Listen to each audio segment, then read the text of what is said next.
কোনো পাত্তাই দিচ্ছে না। ইলেকশনের সময় হিন্দু মুসলিম রাজনীতি করতে আসে, বিভেদ করতে আসে, বৈষম্য করতে আসে, ভাই বোনে ভাগাভাগি করতে আসে।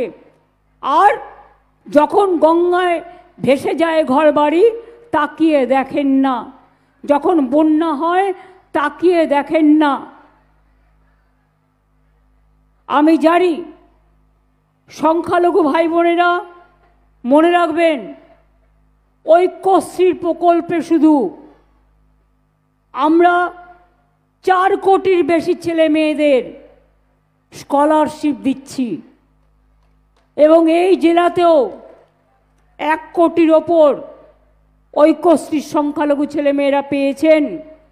তাছাড়াও জেনারেল স্টুডেন্ট যারা হিন্দু মুসলিম শিখ ইসাই অল সবুজ সাথী পেয়েছে, কন্যাশ্রী পেয়েছে, তপশিলি আদিবাসীরা তারা শিক্ষাশ্রী পেয়েছে। আর ওবিসি ছেলে মেয়েদের জন্য মেধাশ্রী আমি করে দিয়েছি।